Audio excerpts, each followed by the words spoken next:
আসসালামু আলাইকুম। আজকের এই ভিডিওতে 42 সাইজের বডির জন্য কামিজ কাটিং করে আপনাদেরকে দেখাবো খুব সহজভাবে। তো আপনারা যদি সম্পূর্ণ ভিডিওটি দেখেন তাহলে যে কোনো সাইজেরই কামিজ কাটিং করে নিতে পারবেন, কোনো সমস্যা হবে না। যারা একদমই নতুন সেলাই কাজ শিখতেছেন তারা যদি সম্পূর্ণ ভিডিওটি না টেনে দেখেন তাহলে আপনিও নিজেই কাটিং করে সেলাই করে নিতে পারবেন।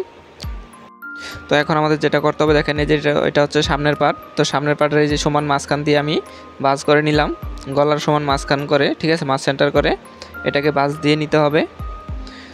তো দেখেন আমি ভাঁজটা দিয়ে নিতেছি। তো তারপরে আমাদের পিছনের পার্টটি ভাঁজ দিয়ে নিতে হবে।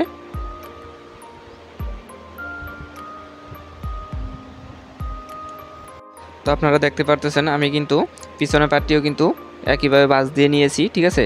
সামনেরটা সমান মাঝখান দিয়ে ভাঁজ দিয়েছি এবং পিছনেরটা দেখেন, এই যে পিছনেরটা কিন্তু আমরা সমান মাঝখান দিয়ে ভাঁজ দিয়ে নিই, যেহেতু এটা কোনো গলা করা নেই, ঠিক আছে। তো এটা আমরা এক সাইড করে ভাঁজ দিয়ে নিয়েছি।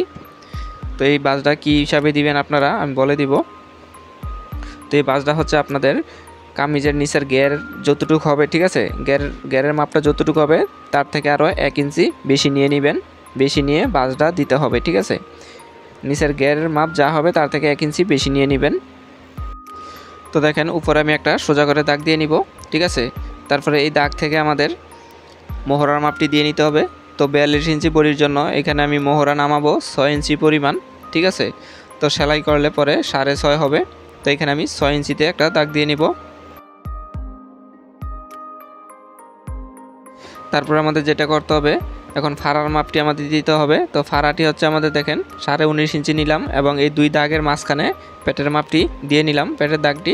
তারপরে নিচের লাম্বার মাপটি দিয়ে নেবেন, ঠিক আছে। লাম্বার মাপটি দেওয়া হয়ে গেলে এখন এই দাগগুলা সোজা করে দিয়ে নিব। তো দেখেন আমি এই দাগগুলো সোজা করে দিয়ে নিতেছি।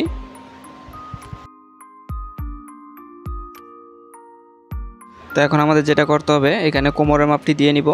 তো আপনাদের কোমরের মাপ যা হবে, ঠিক আছে, তার 4 ভাগের 1 ভাগ দিয়ে নিতে হবে এবং এখানে পেটের মাপ যা হবে তার 4 ভাগের 1 ভাগ দিয়ে নেবেন, ঠিক আছে। কামিজ থেকে মাপার পরে যা হবে তার 4 ভাগের 1 ভাগ দিয়ে নিতে হবে। তারপরে আমাদের ফুটের মাপটি দিয়ে নিতে হবে অথবা কাঁধের মাপ যাই বলেন। তো এখানে আমি 14 ইঞ্চি রাখবো, তাই আমি 7 ইঞ্চিতে দাগ দিয়ে নিলাম। 42 ইঞ্চি বডির জন্য এখানে ফুট 7 ইঞ্চি দিয়ে নেবেন। তারপরে এই শেপগুলো দিয়ে নিব। তো এখন আমাদের যেটা করতে হবে, নিচে এখানে আমাদের কিন্তু যে নিচের গেরের হবে গেরের মাপটি দিয়ে নেবেন, ঠিক আছে। তো এখানে এভাবে সোজা করে দাগ দিয়ে নেবেন। তো দেখেন আমাদের কিন্তু ড্রয়িং করা হয়ে গেছে। তো এখন আমাদের কাটিং করে নিতে হবে। তো অবশ্যই কিন্তু এই যে দাগ দিছি এই দাগ থেকে উপরে দেখেন উপরে কিন্তু আমি 1/2 ইঞ্চি উপরে কাটিং করলাম এবং এইদিকে কিন্তু দাগে দাগই কাটিং করব এবং এই যে এইখানে এসে কিন্তু 1.5 ইঞ্চি পরিমাণ কাপড় বেশি করে কাটতে হবে এবং এর নিচের দিকে এসে 1 ইঞ্চি পরিমাণ কাপড় বেশি রাখবেন।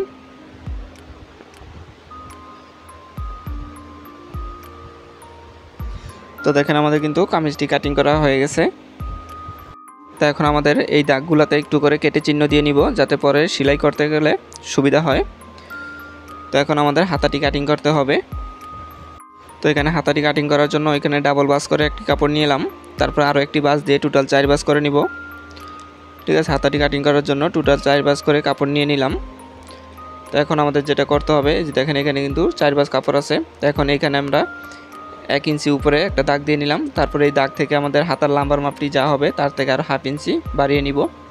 তো দেখেন আমি 1/2 ইঞ্চি বাড়িয়ে কিনতে নিছি। এখন এই নিচের দাগ থেকে 3 ইঞ্চি নিচে আরও একটি দাগ দিয়ে নিতে হবে। এটা হচ্ছে মোহরার শেপের জন্য, ঠিক আছে।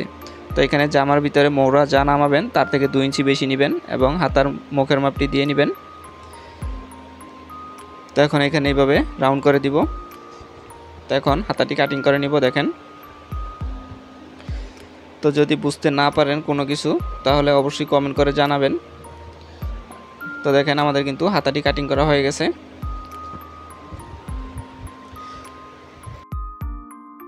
তো এখন আমাদের যেটা করতে হবে, হাতার তালপাট কাটিং করে নিতে হবে।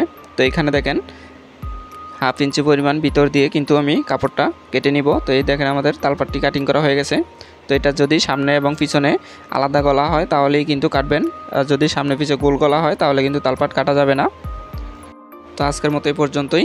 আল্লাহ হাফেজ।